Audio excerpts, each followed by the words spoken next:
Hello witches, Wicked Witch of LA here with another video. So today I want to talk about a video that it was one of the first videos that I made. I think it was called like New Witches Let's Talk, and it was cringy and blah.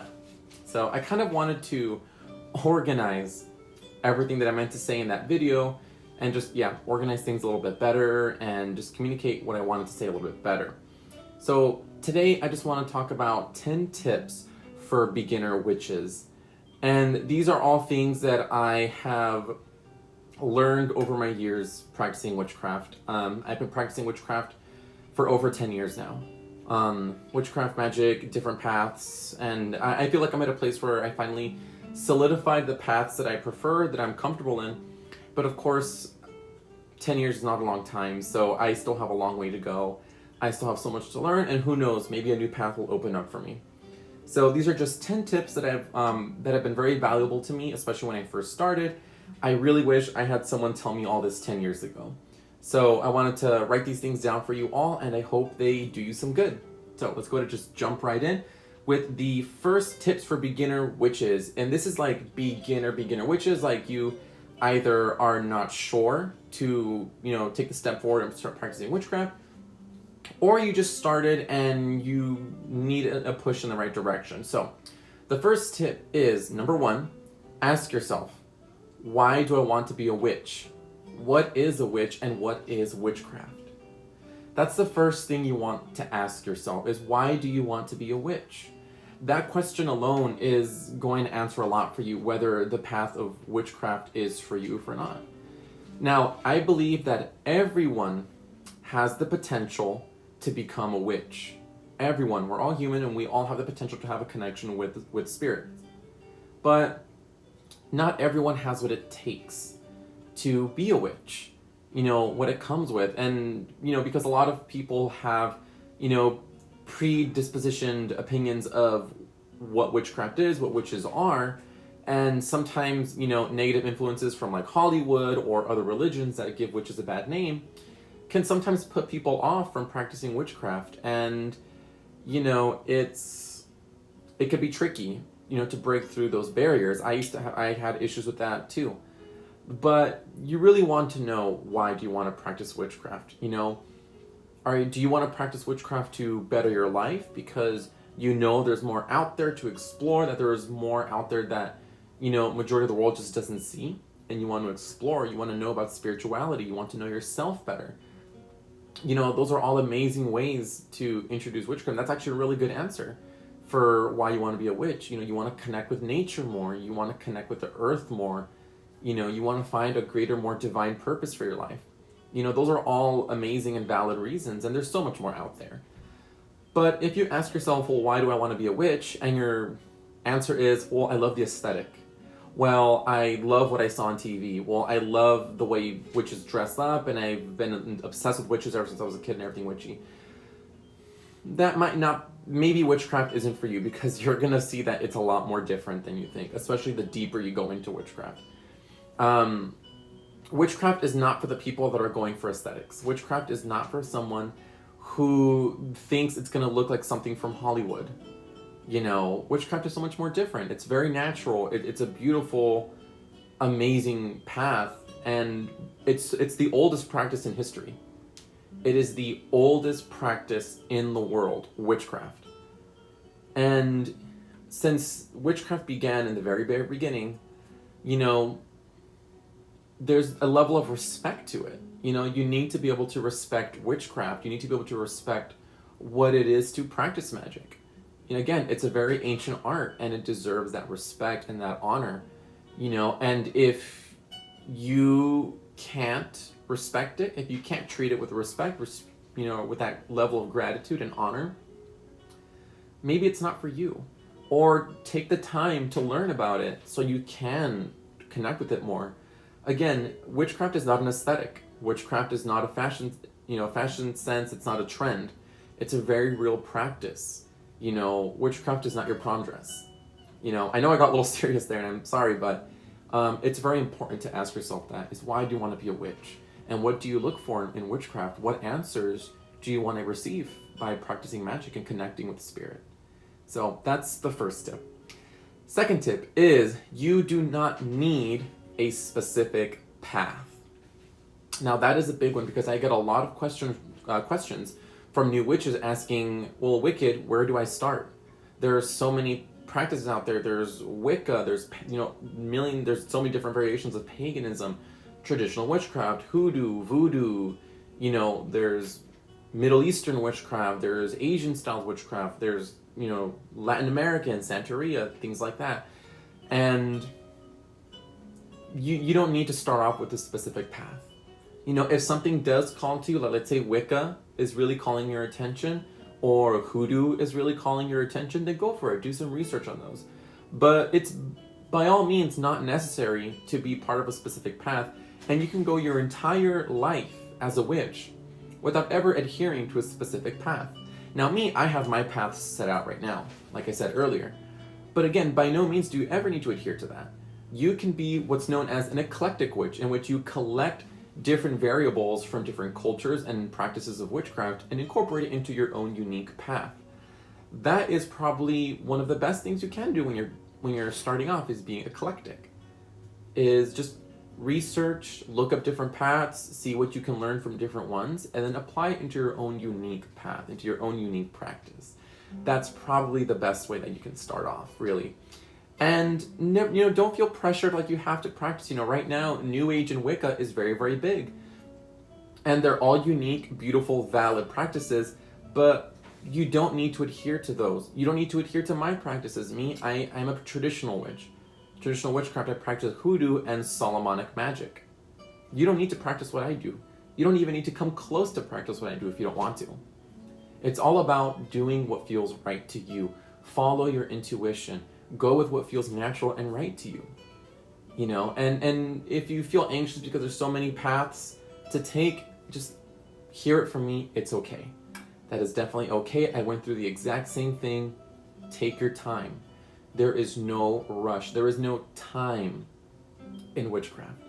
You can take your time to figure out what is best for you. Take your time and you'll see.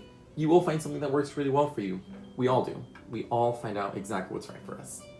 All right, now, number 3. Research and question everything.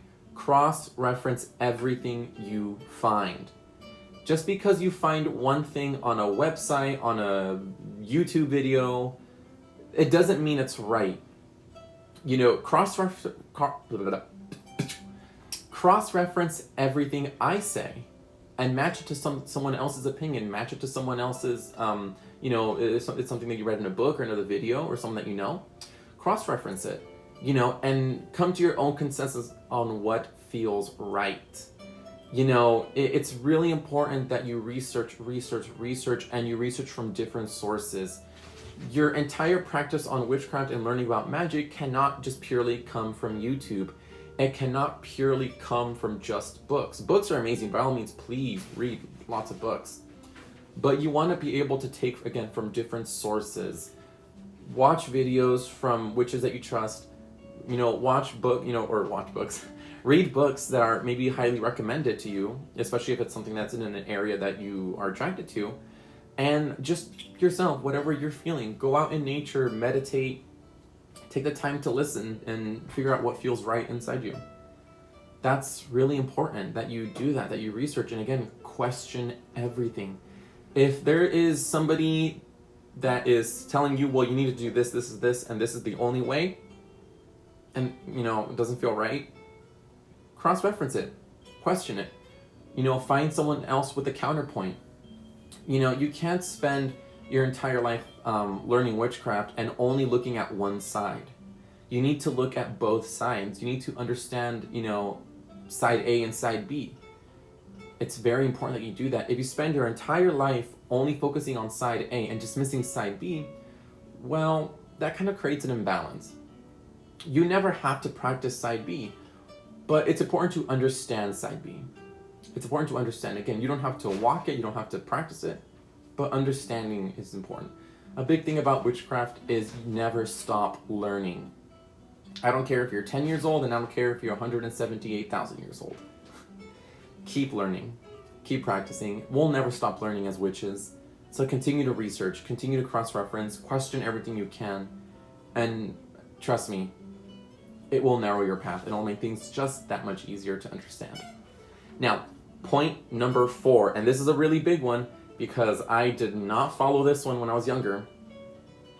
Don't break the bank. Witchcraft is not expensive, and it should never be expensive. And I tell this to all beginning witches, to all new witches, do not, for the love of goodness gracious, go out and spend your savings, your hard-earned money on expensive items in witchcraft. Please do not do that. You work hard for that money. You know, if you can afford it and it's within your budget, then by all means, treat yourself. Everyone deserves, to treat themselves every now and then. But you don't need expensive items from stores to make you feel more like a witch. If a store or a site makes you feel like, man, if I don't have this item, then I'm not going to get the goals that I desire. I'm not going to, be a real witch. They're flat out lying to you. Listen, my path for the past few years, and again, like my first 2 years practicing witchcraft were like, I kept buying and spending so much money. You don't need to do that. There are things in your home right now that you can use. If you don't have a cauldron, for example, every witch has to have a cauldron. You don't need to buy some $40, $50, $100 cauldron that you see online. Just use a pot from your kitchen, and that can be your cauldron. That's what it is. A cauldron is just a big pot. And if you need, to boil and stew some herbs or whatever it is that you're doing, use your pot. That's it. That's cheap. You can go to the dollar store. Now, for me, for new witches, thrift stores and dollar stores are your best friends if you want to spend something. Like these 7-day candles where I go to, they're only $1. Jars. Every witch has jars in their home to store things in or to use them for spells. These only cost me $1 at the dollar store. I got this at a Japanese store, Daiso, and I got this at a thrift store, and they were both $1. The herbs inside, I found them at like little markets and other grocery stores, and you can get a bag of them for like $1 or $2. Again, you don't need to break the bank. If your craft as a witch, your practice, I don't know how to say it, but like how valid you are as a witch does not depend on how much money you have, and it does not depend on how much money you spend. Money is worthless in this sense. It does nothing. It is paper. You are a witch because you are a witch. And having a lot of nice things means nothing. I have met witches and they have all these beautiful, amazing, expensive things that are very witchy and awesome, but they have no spiritual life. And they just don't connect to spirit. And I've met people who have the most simplest and don't really have a lot of magical items, but man, they are so connected. They're so connected to the earth. They're so connected to the spirits, to their ancestors, and it's amazing. So again, you don't need to break the bank to be a witch. Save your money. Now, point number 5. Don't feel like you need to look like a witch, and do not fall for the aesthetics of the witch. And this kind of ties back to the first point. You don't need to look like a witch. There is no look for witches. Now, every witch is guilty of at one point buying something witchy, doing something witchy for themselves, to dress themselves. I have it too. I have, robes and, these really cool skirts and things like that to make me feel a little bit more witchy. That's totally a-okay. But you should never depend on a fashion sense or an aesthetical trend to make you feel more witchy. Now, aesthetics have an importance to some degree. Sometimes aesthetics can help you connect a little bit more. For example, for me, I have my own unique aesthetics when it comes to my home and to my rituals, and that helps me connect better. But by no means are my aesthetics the source of my power. They're not the source of my craft. They're not the source of who I am as a witch. If I lost all my aesthetics and I was just in a blank white room, I could still be just as witchy. So again, don't feel the need to fall for that trend. There is a lot of that going on right now. Of people that feel the need to dress witchy, who feel the need to act witchy and to look witchy, and everything has to be pentagrams and stars and moons and planets and, creepy cats and bones. It's great and all, it's awesome, I love it, but again, if you're serious about becoming a witch, that should not be your source ever, ever, ever. Now, next point. Point number 6. Start with the basics. Now, once you've figured out that, okay, I definitely want to be a witch, where do I start? There's so many paths. Well, I'll tell you this right now. Every path of witchcraft is going to deal with plants. At one point or another, they all deal with plants. Plants have been around longer than humans have. They are the oldest living beings on this planet, really, aside from bacteria. But think about it. They're everywhere. It's life. And they've been here forever. Every practice uses plants or acknowledges plants somehow, or has spirits, gods, goddesses, or other deities that correlate to plant life. So that is an excellent place to start. You can start by learning about herbs. That's easy. Listen, I'm willing to bet that you have herbs in your cabinet right now. If you have chamomile, oregano, if you have black pepper, basil, bay leaves, anything like that, those all have magical properties. And you see it and you read it in books, and you even see it in movies and TVs of like witches working with like herbs and different roots and plants and things like that. Well, that part is pretty accurate. We do that all the time. So go down to your store if you don't have anything. Go to the 99-cent store, find a thing of oregano, find a thing of chamomile or rose petals and things like that. And take the time to research their attributes, their magical correspondences, as well as their practical benefits. And the more you learn about those, and you may say, well, I still don't know how to use them. That's okay. Just learn about them. Learn what they can do, learn what attributes and correspondences they have, and then later down the line, when you feel comfortable to begin actually doing spells, which I will make a video soon on, spell crafting for beginners, you'll be ready. So again, take the time to learn about herbs and plants. Now, on that same tip, I also have learning about the elements and stones. So in witchcraft, there are 5 elements, and you've all seen pentagrams before, the 5-pointed star. And there are 5 elements that contribute to that: earth, wind, fire, and water, and spirit. Those are the 5 elements that make up the earth, the 5 elements that make up the witch. That is what we are made of. So take time to learn about those, because everywhere you go, something had to do with earth, wind, fire, water, and spirit. So take the time to find things that correspond to fire, water, wind, earth, everything. Take the time to learn what those mean. It is a base for so much, the 5 elements. So again, take time to learn about those, what they mean to you, what they do for you, and maybe there's a certain element that calls to you a little bit more, and you can start working with that a bit more. That's a very important tip. And stones. Now, stones are old, and a lot of witches back in the old days didn't have access to stones the way we do now. Now, there is in history witches using different stones, and royalty, of course, but in many parts of the world, witches weren't always rich folk, so they didn't have access to nice stones the way that we do now. So stones as a major practice are still relatively new. And you don't have to break the bank for stones and crystals. Stones and crystals are great for beginners to learn about their correspondences, and of course they're beautiful. So I keep some of mine in here. This is a little plastic box that I got at a dollar store. Again, I ain't breaking the bank. No, I got a cat to feed. But this is where I keep some of my stones, and just little labels, and they're just all chilling in there. Stones are great because they are so simple to use. Very, very simple. Their correspondences and their magical attributes are very straightforward. And take the time to find stones that are appealing to you, that you feel attracted to the most, and work with those. Learn about what they can do for you. Some stones even have practical benefits for yourself. So definitely take the time to learn about those.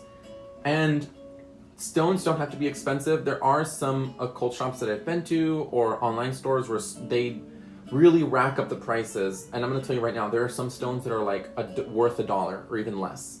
So look online, look at stores near you and see what's cheaper. Again, stones are not 100% necessary, but they are a great help. And stones doesn't have to mean crystals. Listen, the most important stones and the strongest stones that you're going to have are stones that you go out and find yourself. Now, that's a big thing about witchcraft, and I'm going to incorporate this with starting the basics. Nature is free. Nature has all the tools you need. Sometimes you see online about wands, and you want to go out and buy an expensive wand. Okay, well, it's better to just go out to nature and find one that you connect with. That's a whole lot more powerful. Maybe you really want a crystal, but it's too expensive and they're not really available to you.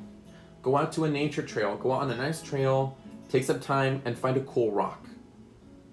It may not be as shiny or as glimmery and glamorous as a crystal you may see, but that stone may hold more power than a crystal that has been dynamited out of the earth and handled by 100,000 people to make it to you. 100%. I'm guaranteeing that for you right now. A stone that you find outside, a stick and some leaves that you find outside may give you a lot more energy and a lot more power than anything else. 100%. Now, next point, and this is a really important one, guys. Embrace failure and blockages.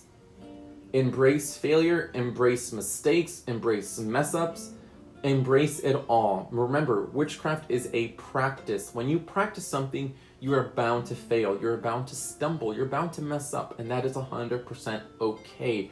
I have done spells that just didn't work or worked the wrong way, and I didn't get the results I wanted. I have said things to people that was maybe misinformation back in the past. I have done things for myself that in the end were actually doing good for me, but maybe they were hindering me. And that's how we learn. We learn by mistakes. This is how we learn. Again, it's a practice. Witchcraft is all about learning. Learn from your failures, learn from your mistakes. That is part of it. And it sucks sometimes when you're not feeling it, or when you feel blockages and you're just not there. Just keep going. Try again. Listen, witchcraft is not going to scold you. Witchcraft is not going to yell at you and say, oh my God, you messed up. I don't want anything to do with you again. No. It's yours. You are a witch. It's your craft. Try again. Try something different. Try something new. Try again at a later time. I don't know. But just keep going. Keep learning. Don't ever feel like mistakes as a witch define you as a witch. If anything, the more mistakes you make now, you're going to be an even more wiser and more practical witch than someone who goes throughout their entire craft never acknowledging their mistakes. So again, embrace that. It's a practice. Failure is your teacher. We all make mistakes. It happens all the time. If you've ever made a mistake in your life and then now you learned your lesson, it's the same in witchcraft, okay? All right. Now, point number 8. Magic is neutral. I'm going to say that again. Magic is neutral. There is no light magic and there is no dark magic. And I'll explain what that means because there is a difference, but give me 1 second. Now, I'm going to say this right off the bat. For all my beginner witches out there watching, please, please, please, I'm begging you, do not use the terms white magic or black magic. And it's okay if you've used it before. I'm going to let you know right now, it does have a racist history. The terms white magic and black magic have a racist history. So I'm asking you right now if that's something that you have, terms that you have used in the past, saying like, oh, look, I'm a white witch, I only practice white magic, or I don't do black magic. It's okay because you didn't know, but I'm telling you right now, let's change that. In magic, the best way I can describe it is like nature. Nature is beautiful. We've all experienced and seen beautiful sceneries of nature and how it gives us food, it gives us life, it gives us happiness and joy. But nature can be so cruel sometimes. Nature can be so unforgiving and merciless and destructive. We've all seen it. Volcanic eruptions, earthquakes, tsunamis, even animals that are like vicious, and you see them, attack another helpless animal and they get eaten or something like that. It's equally vicious and cruel as it is beautiful and loving. Magic is the same way. Now, it's neutral.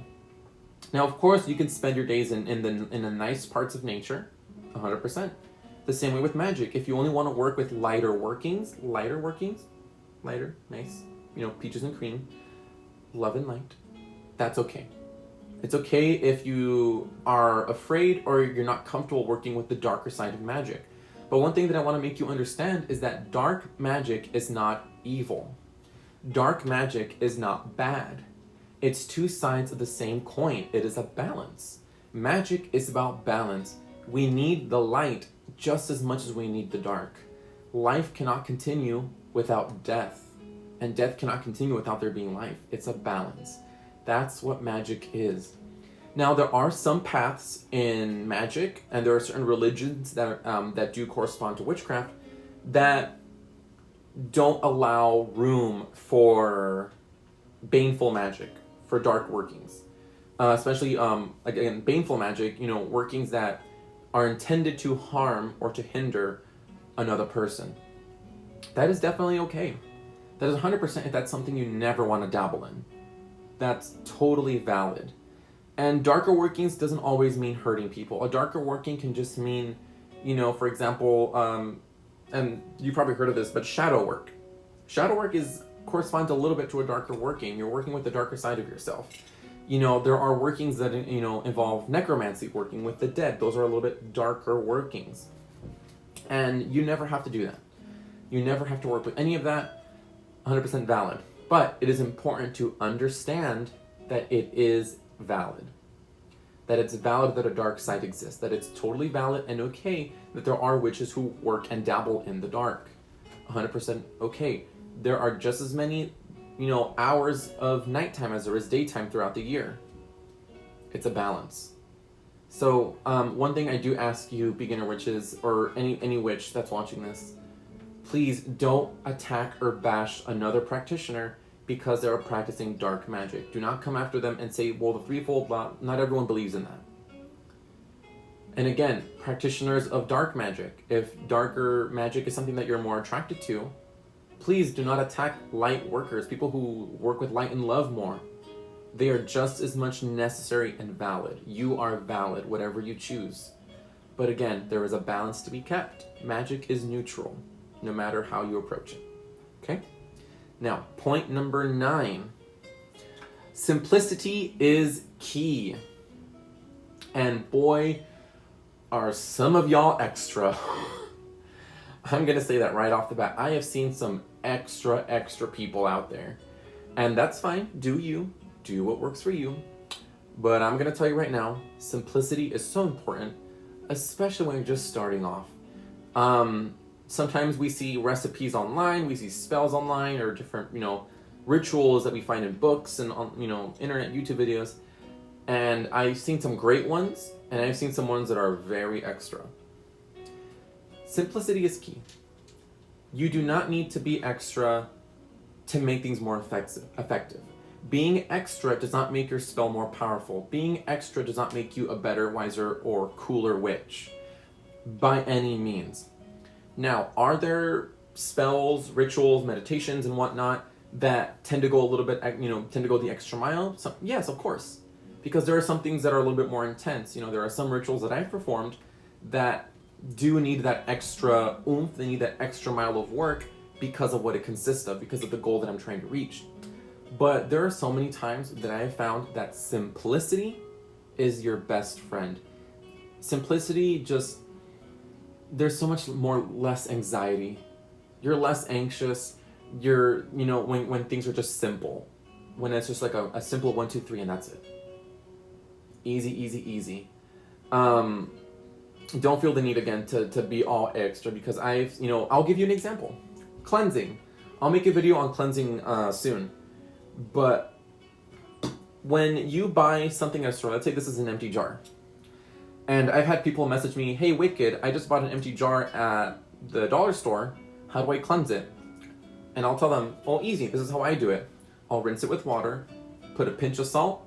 If I want to be a little extra, sometimes I'll put in some black pepper or smoke incense. And I'll shake it. But usually water and salt, you're good. And I'll give it a good shake, dunk it out, let it dry. Simple. Salt, water, shake, boom, dry. And they're like, oh, I didn't know it could be that simple, Wicked, because somebody told me that I had to salt it, I have to smoke it, I have to sage it, and then I gotta leave it underneath a full moon.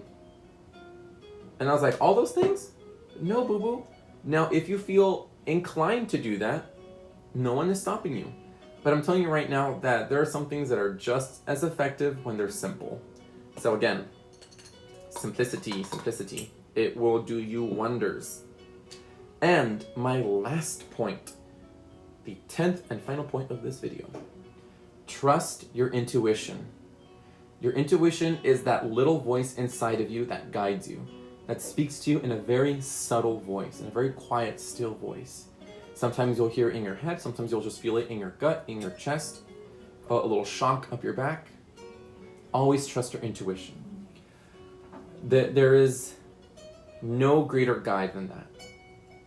If you're learning about something and something just does not feel right, don't force yourself to go any further. Your intuition might be trying to guide you the other way.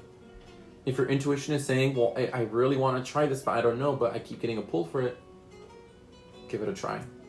Your intuition won't let you down. Your intuition is not going to mislead you. You know, taking the choice to practice this is an intuitive choice. You know, going through all this, you're being led by your intuition, whether you know it or not. You know, you're smart, you're amazing, you're strong. Especially to practice magic. Magic is not light. Magic is not easy. Magic, you know, has a very deep and profound root. And I will say this right now. Many witches only scratch the surface. You know, it's like they only hit the tip of the iceberg. And you've all seen photos of icebergs. The tip that comes out of the water that we see does not compare to how much is underwater, to how much is really there. That's how magic and witchcraft really is. Most people only, you know, scratch the surface and that's it. But it's such a big world. There is so much out there that, and no witch knows it all. No witch knows even half of it all. So with all this mess that's going on right now, with all these different paths, with how big and wide witchcraft is, trust your intuition. Trust that still, quiet voice inside you. It's not going to guide you wrong. It's not going to take you in the wrong direction. I guarantee you. You'll be okay. And of course, I wish you all the best of luck on this path. Witchcraft is a beautiful journey. It's a journey and a path to be respected, to be honored. And I'm honored by knowing that you are taking this path also. I'm really proud of you, actually, that you're taking this path. And if you have any questions about anything at all, you're more than welcome to comment down below. Hit me up on Instagram. You know, very soon I'm going to be doing live videos on my Instagram just answering questions about magic and witchcraft. So if you ever have anything, just let me know. I will answer you. I'll do my best to give you the best answers. And if there's something that I don't know, I'll point you to someone or a source that does know. All right, my beautiful witches, those are all my tips for you. Of course, there is so much more out there. There are so many more amazing videos, so please research, take your time to learn, no rush. All right, my beautiful witches, thank you so much for joining me today. Don't forget to like and subscribe, leave me a comment down below, and of course, make sure to follow me over on Instagram. I'll be doing, I do daily posts, or at least I try to, daily posts on my Instagram. Anything that I can do to help you, just let me know, okay, beautiful witches? Take care, blessed be, and I love you all. Bye-bye.